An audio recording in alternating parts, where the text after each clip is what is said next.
आता आपण centripetal force आणि सेंट्रीफ्युगल फोर्सची कन्सेप्ट बघणार आहे. Okay, first is the centripetal force. Centripetal force. Okay, आता सर्क्युलर मोशन मध्ये किंवा युनिफॉर्म सर्क्युलर मोशन आपण जर कन्सिडर केली, कुठलीही सर्क्युलर मोशन असू दे, म्हणजे युनिफॉर्म असू दे नाहीतर नॉन युनिफॉर्म असू दे, त्या मोशन मध्ये लक्षात घ्या continuous change in direction of the particle व्हावं लागतं. आणि continuous change in direction of the particle जर झालं तरच काय होणार आहे, सर्क्युलर मोशन होणार आहे. बरोबर आहे ना? कारण Newton's first law of motion प्रमाणे काय होतं, बॉडी आपली डायरेक्शन ऍज इट इज ठेवायचा प्रयत्न करते आणि त्याच्यावर फोर्स लावला तरच डायरेक्शन काय होऊ शकते, direction of the motion change होऊ शकते. आणि सर्क्युलर मोशन होण्यासाठी लिनियर व्हेलॉसिटीची डायरेक्शन कंटिन्युअसली चेंज व्हायला पाहिजे. ओके, म्हणजेच याचा अर्थ ती डायरेक्शन चेंज करणारा एक फोर्स असला पाहिजे. ओके, आणि तो फोर्स जो आहे तो परपेंडिक्युलर टू व्हेलॉसिटी असला पाहिजे, लाईक दिस. सपोज व्हेलॉसिटी अपवर्ड आहे तर त्याला perpendicular direction towards left force लावला तर पार्टिकल काय होणार आहे, थोड्या वेळानं डायरेक्शन त्याची या पद्धतीने होणार. परत त्याला परपेंडिक्युलर डायरेक्शन फोर्स लावला तर डायरेक्शन ऑफ व्हेलॉसिटी काय होणार आहे, या पद्धतीने येणार. So in this way particle जो आहे तो काय करेल, सर्क्युलर मोशन परफॉर्म करायला लागेल. म्हणजे याचा मिनिंग काय झाला लक्षात आलं का बघा. सर्क्युलर मोशन मध्ये कंटिन्युअस चेंज इन डायरेक्शन होण्यासाठी व्हेलॉसिटीला परपेंडिक्युलर, आणि व्हेलॉसिटीला परपेंडिक्युलर म्हणजे toward centre. Okay, toward centre एक फोर्स ऍक्ट व्हावा लागतो. तो फोर्स नसेल तर चेंज इन डायरेक्शन होणार नाही आणि सर्क्युलर मोशन होणार नाही. तर हा जो फोर्स आहे which is acting toward centre is called as centripetal force. Okay, so centripetal force ची डेफिनेशन काय होणार आहे, the force due to which circular motion takes place and which is acting along the radius toward centre. Okay, ज्या फोर्समुळे circular motion होते किंवा the force which is necessity of circular motion असं आपण म्हणूया. ओके, the force which is necessity of circular motion म्हणजे circular motion होण्यासाठी म्हणजेच चेंज इन डायरेक्शन होण्यासाठी एक फोर्स गरजेचा आहे, नेसेसरी आहे. आणि तो कसा ऍक्ट होतोय, परपेंडिक्युलर टू व्हेलॉसिटी म्हणजेच along the radius toward centre act होतोय, त्यालाच काय म्हणायचं, centripetal force.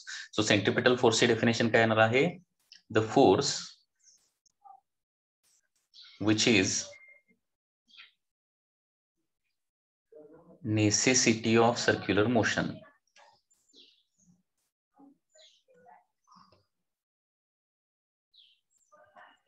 The force which is necessity of circular motion and which acts along radius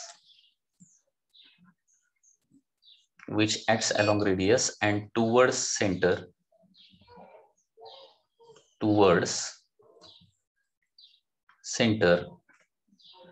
is called as centripetal force. Centripetal force.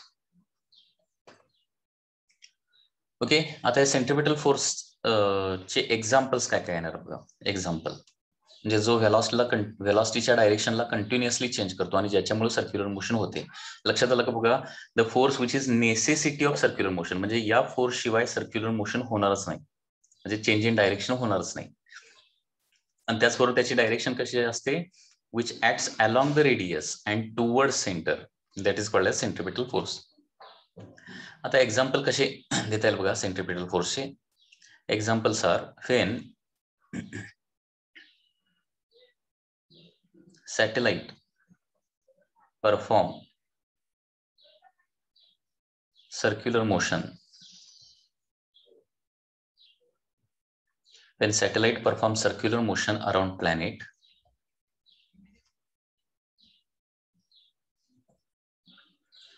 gravitational force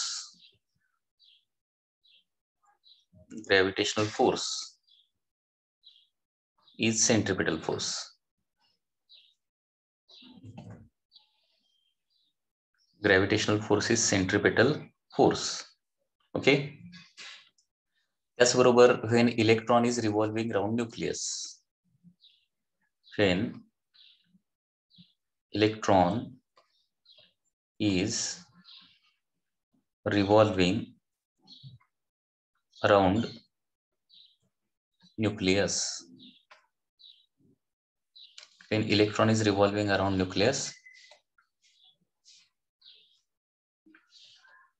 electrostatic force of attraction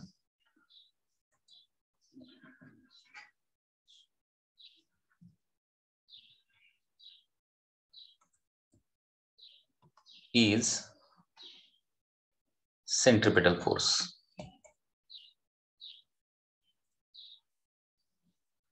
okay, असे भरपूर example, म्हणजे जिथं जिथं circular motion असणार आहे तिथं तिथं काय असणार आहे, सेंट्रिपेटल फोर्स असणारच आहे.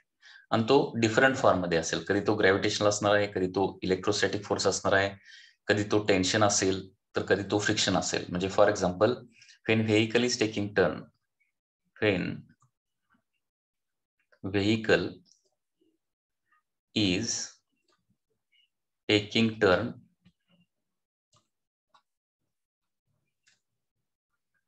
frictional force is centripetal force.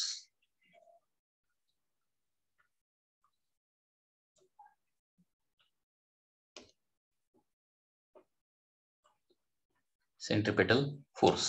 Okay, so these are some examples of the centripetal force. आता या सेंट्रिपेटल फोर्सचा फॉर्म्युला कसा येणार बघा. फॉर्म्युला तर by Newton second law, by Newton's second law,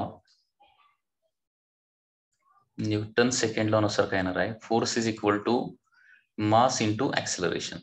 centripetal force is equal to mass into काय घ्यावं लागेल, फक्त सेंट्रिपेटल ऍक्सेलरेशन. मग आता सेंट्रिपेटल ऍक्सेलरेशनचे 3 फॉर्म्युले सांगितलेले आहेत. यम, पहिला फॉर्म्युला आहे omega into V.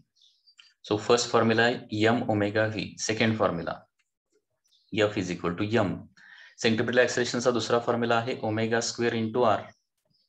So F is equal to M omega square. आणि तिसरा formula M is equal to centripetal acceleration म्हणजे V square by R. So these are the 3 फॉर्म्युले for centripetal force.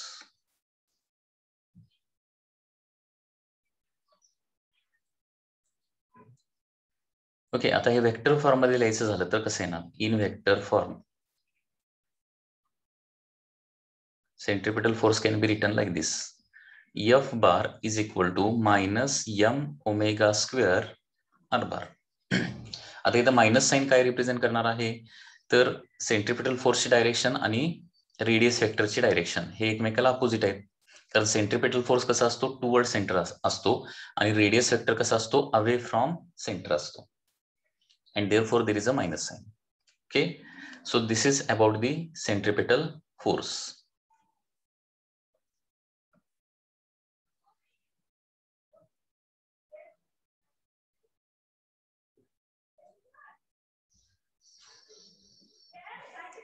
Next is centrifugal force. Centrifugal force. Centrifugal force.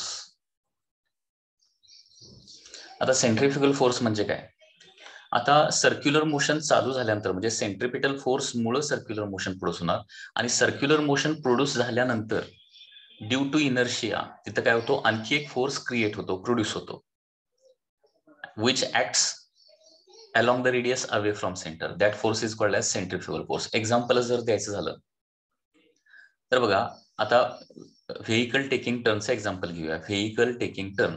आता vehicle ज्यावेळी turn घेतं ते कशामुळे turn घेतं, तर फ्रिक्शनल फोर्समुळे. म्हणजे टायर आणि रोड यांच्यामध्ये फ्रिक्शनल फोर्स असेल तरच काय होणार आहे, ते व्यवस्थित टर्न घेऊ शकणार आहे, म्हणजे त्याची सर्क्युलर मोशन होणार आहे. So when a vehicle is taking turn, frictional force is a centripetal force. परंतु ज्यावेळी व्हेइकल टर्न घेत असतं त्यावेळी त्या व्हेइकल मधले पॅसेंजर्स तुम्ही जर ऑब्झर्व केला, पॅसेंजर्स आतले ते काय केले जातात, राईट हँड साईडला म्हणजे लेफ्ट हँड साईडला टर्न घेत असेल तर राईट हँड साईडला काय होतात, असे ढकलले जातात, पुश केले जातात. तर ते राईट हँड साईडला कुणामुळे ढकलले जातात, तर सेंट्रिफ्युगल फोर्स. म्हणजे व्हेइकल टर्न घेत असतानाच काय फक्त काय होतं, पॅसेंजर्स कुठल्या तरी एका बाजूला काय केले जातात, पुश केले जातात, ढकलले जातात. आणि ते कुणामुळे होतं, तर it happens due to the centrifugal force. Okay, म्हणजे सर्क्युलर मोशनचा रिझल्ट हा सेंट्रिफ्युगल फोर्स आहे. म्हणजे सेंट्रिपेटल फोर्स मुळे सर्क्युलर मोशन होते, आणि सर्क्युलर मोशन मुळे काय होतो, सेंट्रिफ्युगल फोर्स प्रोड्यूस होतो. थोडक्यात असं आपण म्हणू शकतो की सेंट्रिपेटल फोर्स हा कॉज आहे, कॉज ऑफ सर्क्युलर मोशन, आणि सेंट्रिफ्युगल फोर्स हा काय आहे, रिझल्ट ऑफ सर्क्युलर मोशन आहे. ओके, आणि त्याची डायरेक्शन कशी असते, पॅसेंजरवरचा फोर्स कसा असतो, आउटवर्ड डायरेक्शन असतो. So its direction is acting along the radius away from centre. Okay, तर याची डेफिनेशन कशी लिहिणार बघा. The force which is a result of circular motion.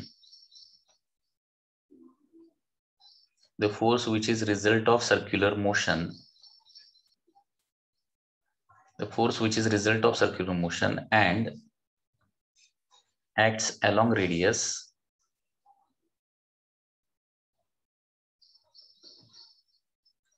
away from center.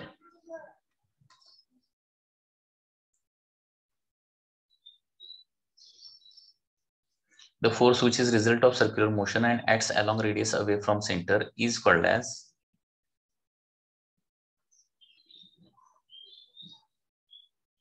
centrifugal force. It's called as centrifugal force. The force which is result of circular motion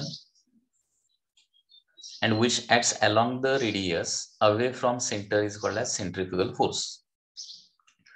Okay, example याचं द्यायचं झालं तर once again example काय होणार आहे, when bus is taking turn passengers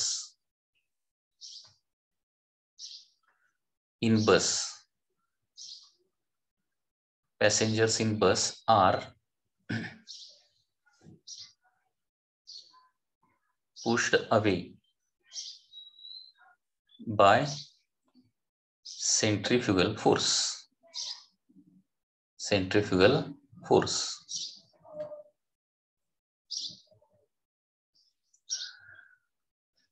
So this is one very simple example of the centrifugal force. आता याचा formula जो येणार आहे, ओके, सेंट्रिफ्युगल फोर्सचा फॉर्म्युला काय आहे, तर F is equal to m omega square, म्हणजे वेक्टर फॉर्म मध्ये लिहायचं झालं तर F bar is equal to m omega square r bar. कारण इथं प्लस साइन येणार आहे, मायनस साइन आता येणार नाही, कारण centrifugal force is away from center of the circle and radius vector is also away from center of the circle. Okay, centrifugal force चे देखील तीन फॉर्म्युले येतात, m omega v, m omega square r and F is equal to m v square by r. Okay, आता exam point of view centripetal force आणि centrifugal force याच्यामधले differences जर आपण लिहूया, differences.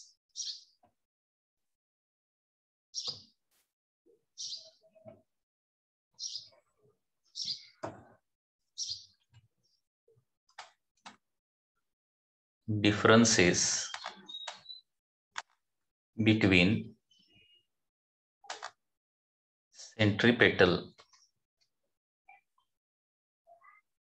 and centrifugal.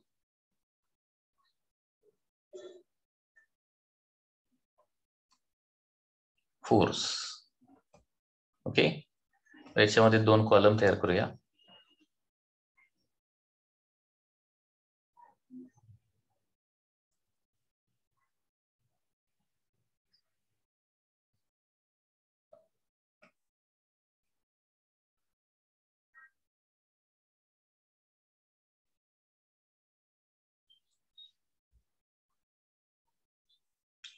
First is the centripetal force.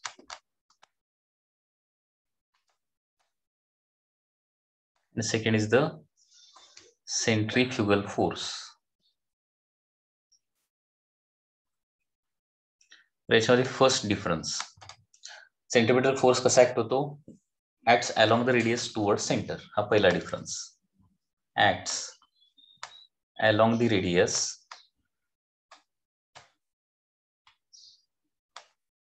and towards center.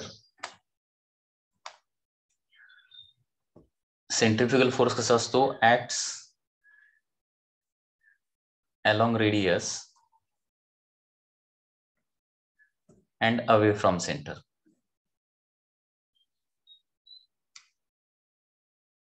Away from center. First difference. Okay.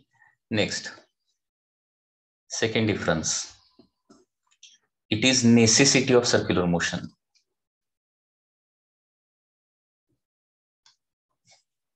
It is necessity of circular motion. आणि इथं काय येणार आहे? It is a result of circular motion.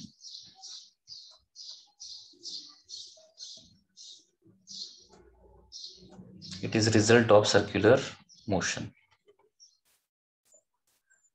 After that, third difference, it is a real force.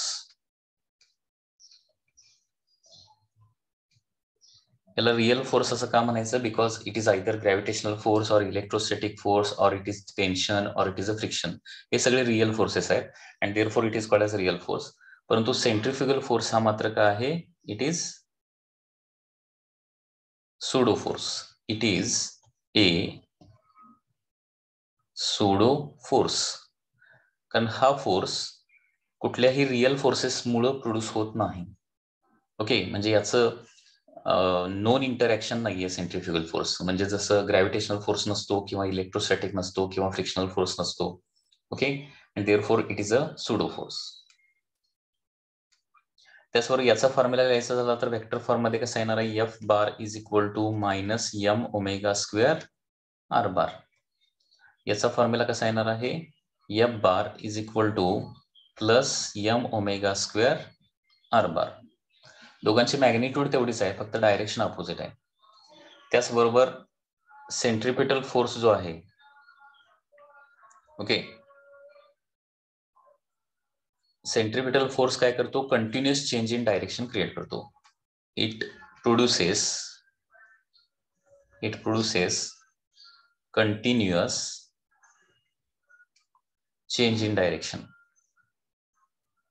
It produces continuous change in direction. आणि हा it tries to break circular motion. It tries to break circular motion.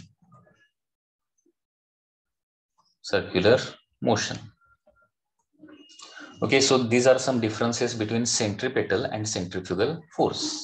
Okay, आता याच्यानंतर आपल्याला applications of uniform circular motion study करायचे आहेत. काही specific applications of uniform circular motion. हे specific application कसे येणार आहेत बघा. तर त्याच्यामध्ये vehicle taking turn along a horizontal circular track or vehicle along horizontal circular track. तर त्याचं सेफ्टी स्पीड काढायचं आहे. Next, applications of UCM, uniform circular motion.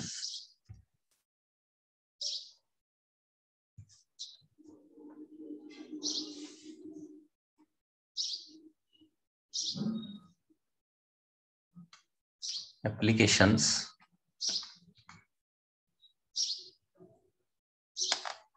of uniform circular motion.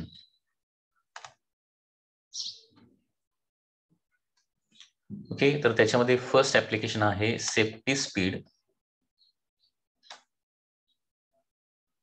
Safety speed of vehicle moving along circular track. एका circular ट्रॅकनं किंवा curd पाथनं जर vehicle move करत असेल तर त्याचा मॅक्सिमम स्पीड किती चालेल? म्हणजे त्याच्यापेक्षा जास्त स्पीड झालं तर काय होणार आहे? The vehicle will slip outward and accident will takes place. Okay, तर safety speed of a vehicle moving along circular track. याचं कॅल्क्युलेशन कसं येणार बघा. Suppose this is a curve road circular track and it is a horizontal circular track. Horizontal track, track जो आहे तो पूर्णपणे किंवा रोड जो आहे तो पूर्णपणे हॉरिझॉन्टल आहे. Okay, and here R is the radius of the turn. Okay, radius of curvature of the turn Suppose this is a vehicle having mass m and it is moving with velocity v. Okay, तर बघा, consider a vehicle taking turn किंवा moving along circular track, taking turn along horizontal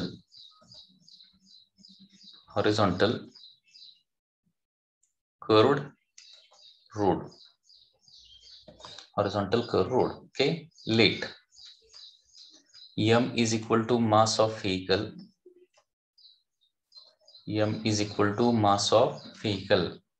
त्याच्यानंतर v म्हणजे काय असणार आहे, that is speed of vehicle. R is the radius of turn, okay. आणि त्याचबरोबर आणखी एक इथं गोष्ट लागणार आहे, ती म्हणजे म्यू म्हणजे कोएफिशियंट ऑफ फ्रिक्शन.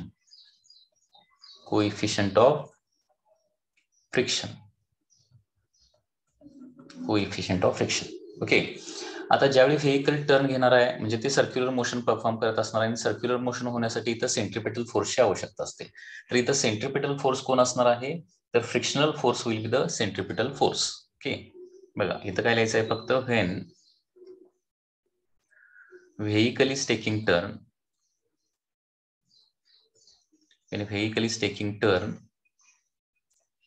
काय होणार आहे, सेंट्रिपेटल फोर्स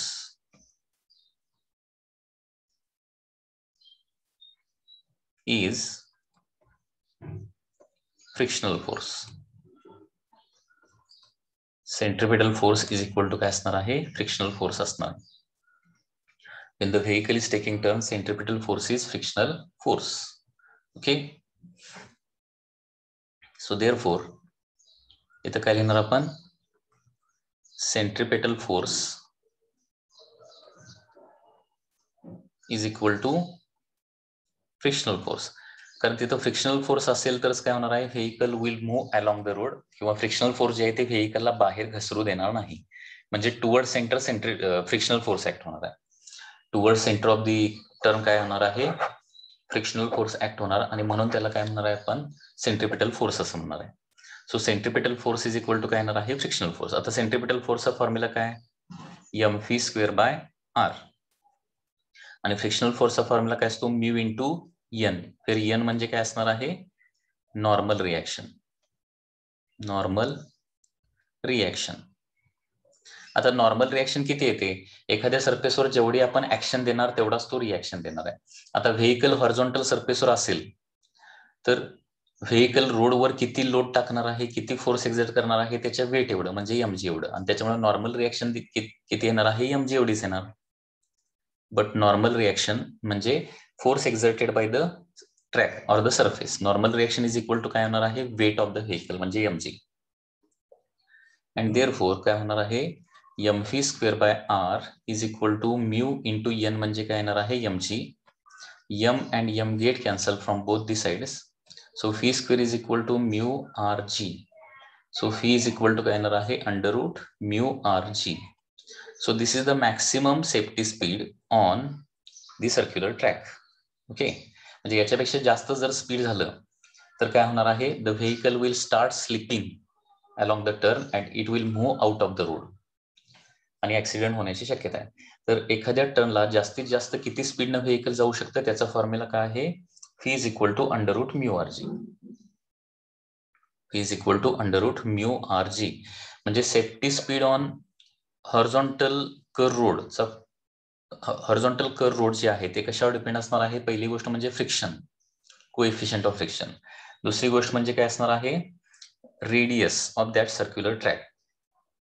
आणि तिसरी गोष्ट म्हणजे काय असणार आहे याच्यामध्ये, acceleration due to gravity. Okay, so hence safety speed depends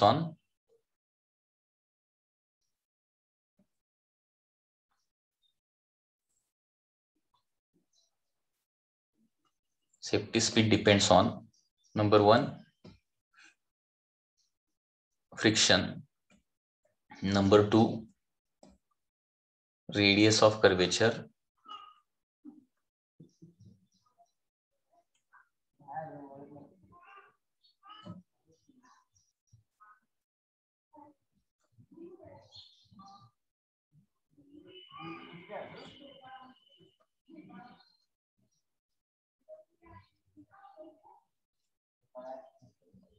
acceleration due to gravity.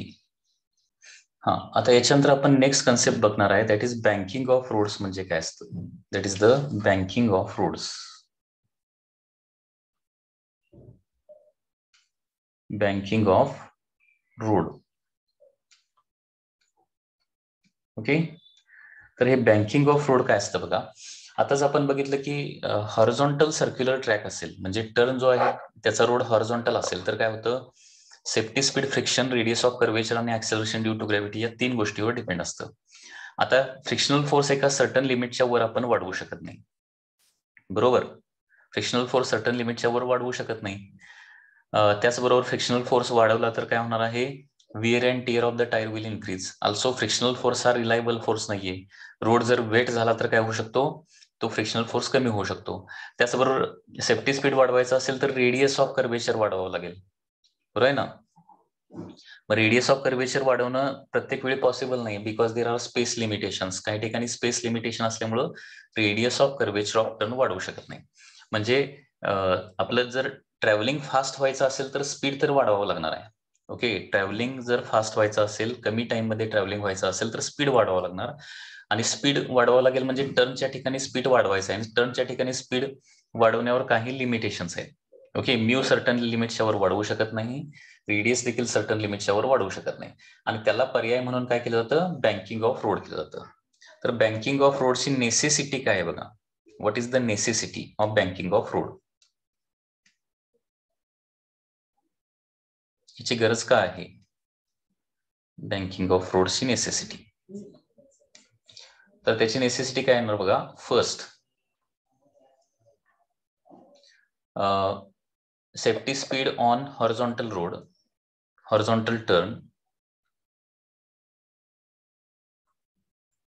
Safety speed on horizontal curved road is given by, हिचा फॉर्म्युला काय आहे? Under root mu R G असा फॉर्म्युला आहे. Okay, hence safety speed depends on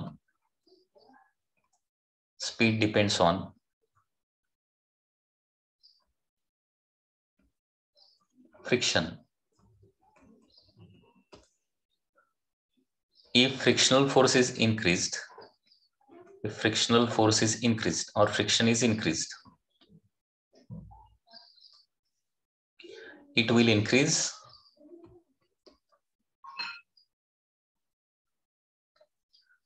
wear and tear of tires. Frictional force वाढवला, पण safety speed वाढवायचं आहे, fee वाढवायचं म्हणून म्यू जर वाढवला, त्याच्यासाठी रोड जो आहे तो जास्त रफ करायला पाहिजे. आणि रोड जास्त रफ केला म्हणजे फ्रिक्शन जर वाढवलं तर काय होणार आहे? टायरचं विअर अँड टिअर वाढणार आहे. Okay, which is अनइकॉनॉमिकल.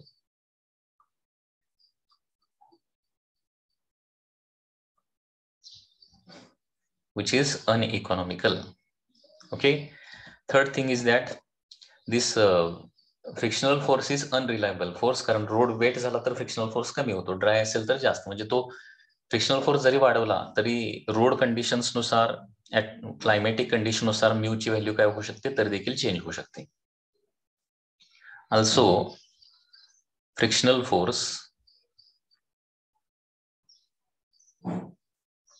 is unreliable. Frictional force is unreliable force. That is, on wet road, it decreases. And त्याचबरोबर सेफ्टी स्पीड वाढवायचं असेल तर रेडियस ऑफ कर्वेचर वाढवावं लागेल, which is also due to space limitation, it is also not possible. Okay,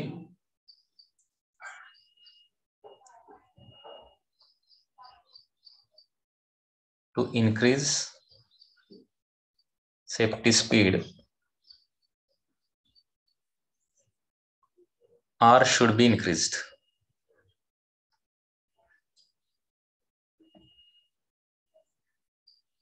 But due to space limitations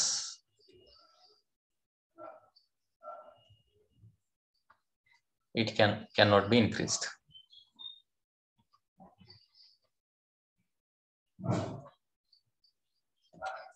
Okay, and therefore there is a necessity of banking of road. Therefore म्हणजे आपल्याला असा एक पर्याय शोधून काढावा लागेल की जिथं सेफ्टी स्पीड जे आहे ते म्यू वर डिपेंडंट नसणार आहे आणि ते म्यू वर इंडिपेंडंट करायचं असेल तर त्याच्यासाठी काय करावं लागेल आपल्याला बँकिंग ऑफ रोड करावं लागेल. आता हे बँकिंग ऑफ रोड म्हणजे नेमकं काय असतं तो पार्ट आपण पुढे बघणार आहे लक्षात. Therefore banking of road is necessary. Banking of road is necessary. Okay, so banking of road ची गरज का आहे हे तुम्हाला आता लक्षात आलेलं असेल.